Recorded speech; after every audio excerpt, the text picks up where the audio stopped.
sistema utiliza dados de chuvas registrados na Estação Agrometeorológica da Embrapa Agropecuária Oeste, em Dourados, no Mato Grosso do Sul, e depois cruza com informações fornecidas por uma agência americana.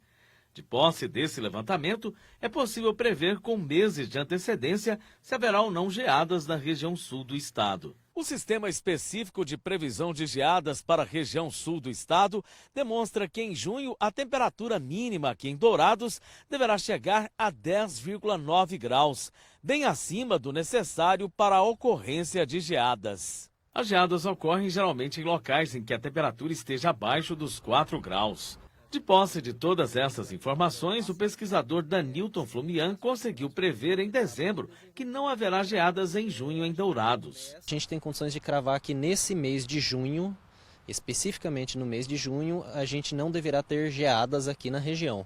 Isso pode ser cravado baseado nessa previsão que esse sistema já nos forneceu. Dourados é uma referência regional para se estabelecer a previsão de geadas para outros municípios do sul do estado. O trabalho de desenvolvimento do método começou há 3 anos, mas a coleta de dados estatísticos e agrometeorológicos teve início há 4 décadas. Ele se alicerça em dados que são medidos na Estação Meteorológica da Embrapa aqui de Dourados, precisamente dados de chuva, e também nos dados de temperatura da superfície do mar fornecidos por essa agência americana que é o NOAA. Ou seja, juntando esses dados de chuva e os dados de temperatura da superfície do mar, esse sistema de previsão consegue dizer se teremos ou não geadas no mês de junho aqui na região. Este produtor rural da região de Macaúba, distrito de Dourados, avalia que a novidade é muito bem-vinda para o planejamento da atividade agropecuária.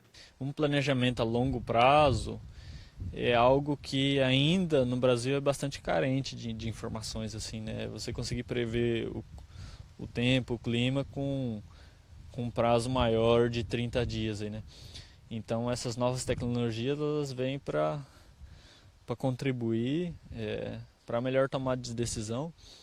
E nós, como produtores, avaliamos isso como muito positivo, né? A série histórica mostra que mais de 25% das geadas na região ocorreram em junho, mês que é considerado chave para a produção do milho safrinha no sul do estado.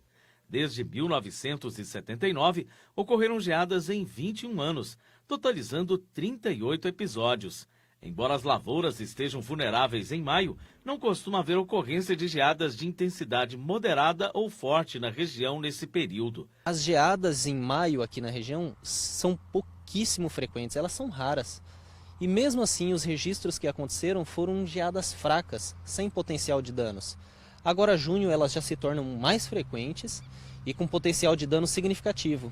E o milho está ainda, muitas vezes, numa fase sensível, a depender de quando foi plantado, de qual a duração do ciclo, se é um ciclo mais normal. A região sul do estado responde por 70% das lavouras do cereal do MS nesse período. Para minimizar a possibilidade de perdas, o ZAC, Zoneamento Agrícola de Risco Climático, estabelece que o milho safrinha seja semeado até o dia 10 de março na região. Milho trabalha. Ele produz fotoassimilados através da luz numa faixa de temperatura de 10 a 30 graus. Então, o agricultor sabe que ele precisa plantar mais cedo para que o milho tenha a sua soma calórica completada num período que não tenha geada. Aqueles que conseguiram plantar durante o mês de fevereiro e utilizaram o híbrido super precoce, esses certamente não terão riscos com a geada na produtividade do milho. Além dessa estratégia, o pesquisador Gessi Sercon explica que existem outras maneiras de proteger o milho safrinha. E mesmo sabendo com meses de antecedência que em um determinado ano poderá ocorrer geadas em junho, o especialista afirma que é difícil prever os impactos no milho safrinha. Por isso, ele recomenda que os agricultores invistam em outras culturas, principalmente em áreas mais baixas que são mais atingidas no inverno. Nesses anos que eu tenho previsão de geada ainda em dezembro, é uma oportunidade para eu utilizar dessas áreas marginais, vamos pensar assim, em termos de geada, e fazer aquilo que nós tanto pregamos e que o agricultor sabe que é necessário, que é a rotação de culturas. Utilizar culturas que tolerem a geada ou mesmo culturas para cobertura e proteção do solo. Outra estratégia que tem dado certo para evitar as geadas na cultura do milho safrinha é na hora da escolha de híbridos. E indo mais para o sul, a tendência de buscar híbridos super precoces é maior ainda, porque é onde ocorre a geada. É importante salientar que esses híbridos super precoces, no melhoramento, nós não conseguimos melhorar 3 atributos ao mesmo tempo. Por exemplo, aquilo que o agricultor precisa: produtividade, rusticidade e precocidade. A suscetibilidade desses híbridos normalmente é maior às enfermidades. Então esse é um cuidado que o agricultor precisa ter, e nem sempre vai ser necessária interferência, porque pode o clima não favorecer a vinda das doenças.